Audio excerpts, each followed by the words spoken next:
ನಾನು ಗೋಕಾಕಿನ ಸಮರ್ಥ್. ನಾನು ಇಲ್ಲಿ ಏಕಲವ್ಯ ಕಲೀಲಿಕ್ಕೆ ಬಂದಿದ್ದೀನಿ ಮತ್ತು ನನ್ನ ಸಂಕಲ್ಪ ಇಂಜಿನಿಯರು. ಪೈಲ ನನಗೆ ಎಕ್ಸಾಮ್ ಬಂದಾಗ ತುಂಬ ಕಷ್ಟ ಆಗ್ತಾಯಿತ್ತು, ಓದುವುದು, ಲರ್ನ್ ಮಾಡೋದು ಮತ್ತು ನಾ ಬಾಯಾಟ ಹೊಡಿತಿದ್ದೆ.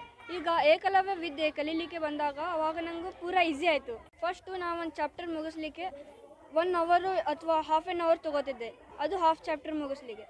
ಈಗ 1 ಚಾಪ್ಟರ್ ಮುಗಿಸ್ಲಿಕ್ಕೆ ಪೂರಾ ಹಾಫ್ ಆನ್ ಅವರ್. ಮಕ್ಕಳು ಬರೀ ಒಳ್ಳೆ ಮಾರ್ಕ್ಸ್ ತೊಗೊಂಡ್ರೆ ಸಾಕ?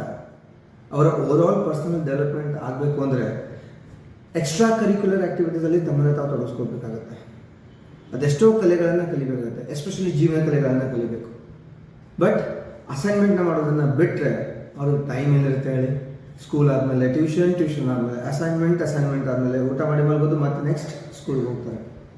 ಇದೇ ಲೂಪಲ್ಲಿ ಮಕ್ಕಳ ಇಡೀ ವರ್ಷ ಕಳೆದೋಗುತ್ತೆ. ಹಾಗಾಗಬಾರ್ದು ಅಂತ ನಿಮಗೇನಾದರೂ ಆಸೆ ಇದ್ದರೆ ಅವ್ರಿಗೆ ಹಿಂದೆ 100% ಮೆಮರಿ ಏಕಲವ್ಯ ವಿದ್ಯಾ ಟ್ರೈನಿಂಗ್ ಕೊಡಿಸಿ. ಇದರಿಂದ ಮಕ್ಕಳಿಗೆ ಓದಿರೋದನ್ನು ಲೈಫ್ ಲಾಂಗ್ ಹೇಗೆ ನೆನಪಿಟ್ಕೋಬೇಕು, ಇಡೀ ಸಿಲೆಬಸ್ನ ಕೇವಲ 1 ವಾರದಲ್ಲಿ ಹೇಗೆ ರಿವಿಷನ್ ಮಾಡಬೇಕು ಅನ್ನೋದು ಕಲ್ತ್ಬಿಡ್ತಾರೆ. ಈ ಮಗು ಆಲ್ರೆಡಿ ಹೇಳಿರೋ ಪ್ರಕಾರ ಪಾಠಗಳನ್ನು ಮುಗಿಸೋದಕ್ಕೆ ಈಗ ದಿನಗಳಲ್ಲ, ಕೇವಲ ನಿಮಿಷಗಳು ಸಾಕು. ಹೆಚ್ಚಿನ ಮಾಹಿತಿಗಾಗಿ ಕೆಳಗಡೆ ಕೊಟ್ಟಿರುವಂಥ ವಾಟ್ಸಪ್ ನಂಬರ್ ಮೇಲೆ ಮೆಸೇಜ್ ಮಾಡಿ, ನಾವೇ ನಿಮ್ಮ ಜೊತೆ ಕನೆಕ್ಟ್ ಆಗ್ತೀವಿ. ಜೈ ಗುರುದೇವ್. ಈಗ ಇದು ನಿಮ್ಮ ವಿಜಯಪುರದಲ್ಲೇ ಇದೆ.